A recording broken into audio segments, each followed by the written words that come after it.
I saw how a simple hug can help a lot.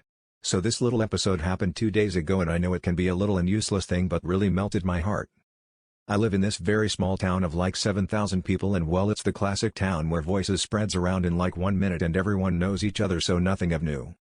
The thing is that I live in an apartment with my parents. I'm still studying at university, and in front of my balcony there is this guy who lives in this house with garden with his aunts. They are in another house but always there. I never knew his name, but I basically know everything about him, cause even now if I go to the balcony I see his house and what he is doing. Haha. This guy was adopted from an orphanage in Ukraine when he was a kid. I know this because in our little town was like the news of the century and everyone wanted to meet him like it was a strange thing. Haha. He lost his parents 3 years ago. I saw the post outside of his house for the funeral, and I sent him flowers and we chatted a little bit, and I think he is doing a very good job cause I always see him coming back home with his Lotus or the latest Porsche. So now that I told you a little bit about him, I come to the little episode. So 2 days ago I was on the balcony smoking and trying to wake up for university lessons, and I saw him with his Lotus going out for work. We said hey to each other and nothing more.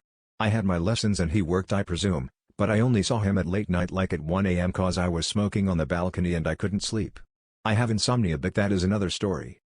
While I saw him getting near to his house, I heard a guy walking and talking to the phone with someone, but this guy was extremely loud, and for like 2 minutes I only heard "Tell me the truth, what is going on with her?" like in a loop. But nothing too strange. 2 minutes later this guy was in front of my apartment and my neighbor was about to enter to park until I heard from the guy walking, No, it can't be, what the fuck do you mean mom passed? Tell me you're joking."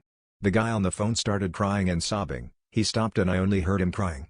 Now the most beautiful, I don't know exactly if it's beautiful or not, thing is that my neighbor entered with his Lotus but then got out immediately, and without even knowing who that guy was he hugged him and tried to comfort him. I mean, those two didn't even know each other, but that scene of that pure and simple hug is just in my mind and I can't tell why it's not going away. I mean, it was just a simple hug but it was heart melting and really touched my heart. So nothing, a little episode that really made a strange effect on me and melted my heart.